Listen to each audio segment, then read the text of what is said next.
Sir ഇപ്പോൾ 4 പേർ ഇറങ്ങി അവർ 4 പേരും തിരികെ കയറി പരമാവധി അവർ പാറക്കല്ലുകൾ മാറ്റി. ഇനി എന്താണ് ഒരു മാർഗം സാർ? അല്ല, അത് നമ്മൾ പ്ലാൻ അനുസരിച്ച് തന്നെയാണ് ചെയ്തിരിക്കുന്നത്. കാര്യം ആദ്യം പറഞ്ഞത് നമുക്ക് ആ വണ്ടിയുടെ മുകളിൽ കിടക്കുന്ന ചെറിയ പാറക്കഷ്ണങ്ങൾ നമുക്ക് എടുത്തു മാറ്റുക എന്നുള്ളതാണ് നമ്മളിപ്പോൾ തീരുമാനിച്ചിരുന്നത്. അത് പ്രകാരമാണ് ഫയർഫോഴ്സും NDRFും ഇറങ്ങിയിട്ട് അവർ ആ 4 പേര് ഏറ്റവും സേഫായിട്ട് നിൽക്കുന്ന അല്ലെങ്കിൽ അവർക്ക് സേഫായിട്ട് റിമൂവ് ചെയ്യാൻ പറ്റുന്ന എല്ലാ പാറക്കഷ്ണങ്ങളും റിമൂവ് ചെയ്തു. മാത്രമല്ല അവർ ഇറങ്ങിയതിൻ്റെ ഉദ്ദേശം എന്ന് പറഞ്ഞു കഴിഞ്ഞാൽ ആ വണ്ടിയിൽ ഹുക്ക് ചെയ്യാനുള്ളൊരു സ്ഥലം കണ്ടുപിടിക്കാൻ വേണ്ടിയാണ് ഇറങ്ങിയിരിക്കുന്നത്.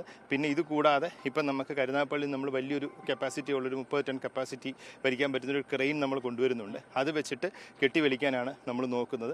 ഇത് കൂടാതെ ആലപ്പുഴ സ്പിൽവേയിൽ നമുക്കൊരു വലിയൊരു ഹിറ്റാച്ചി പോലത്തെ ഒരു മെഷീൻ കിടക്കുന്നുണ്ട്. അത് ആലപ്പുഴ കളക്ടറുമായിട്ട് കോർഡിനേറ്റ് ചെയ്തിട്ട് അത് ഈ പാരലി തന്നെ, അതായത് ഇപ്പോൾ ഈ ക്രെയിൻ വരുമ്പോൾ തന്നെ നമുക്ക് വണ്ടി താഴെ എത്തിക്കാം എന്നാണ് പ്രതീക്ഷിക്കുന്നത്. അതില്ല എങ്കിൽ ഒരു ബാക്കപ്പ് പ്ലാൻ എന്നുള്ള രീതിയിൽ മുകളിൽ നിന്നും ആ വലിയ പാറക്കഷ്ണങ്ങൾ റിമൂവ് ചെയ്യാൻ വേണ്ടിയുള്ള വലിയൊരു ഹിറ്റാച്ചി നമ്മൾ ആലപ്പുഴയിൽ നിന്നും റെഡിയാക്കിയിട്ടുണ്ട്. ഇല്ലില്ല, അവർക്ക് അങ്ങനൊന്നുമില്ല. കാര്യം ഇപ്പോൾ ഞാൻ ചിരക്കിയപ്പോൾ ആ ക്യാബിനറ്റിന്റെ മുകളിലാണ് ആ വലിയ പാറക്കഷ്ണങ്ങൾ വന്ന് കിടക്കുന്നത്. അതുകൊണ്ട് തന്നെ അത് കുറച്ച് ദുഷ്കരമായിരിക്കും ഇപ്പോൾ റിമൂവ് ചെയ്യുക എന്നുള്ളത്.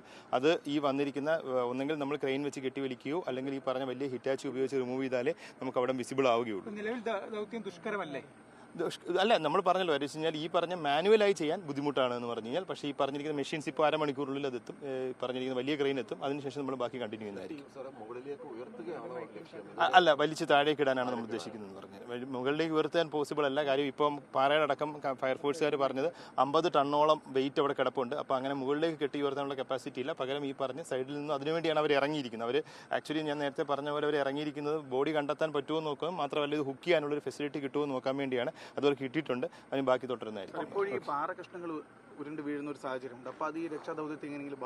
ഇപ്പം ഞാൻ ഫയർഫോഴ്സിനോട് ചെക്ക് ചെയ്തപ്പോഴത്തേന് വലിയ പാറക്കഷ്ണങ്ങൾ ഈ പറഞ്ഞിരിക്കുന്ന വലിയ അൺസ്റ്റേബിൾ ആയിട്ടുള്ളത് മിക്കതും എല്ലാം പോയി കഴിഞ്ഞു. എന്നാലും ഈ പറഞ്ഞ ചെറിയ പാറക്കഷ്ണങ്ങൾ ഇപ്പോഴും ഇളകി വീഴുന്നുണ്ട്. അതുകൊണ്ട് തന്നെയാണ് നമ്മൾ മാനുവലായിട്ട് മിനിമം റെസ്ട്രിക്ട് ചെയ്ത് തന്നെയാണ് ചെയ്തിരിക്കുന്നത്.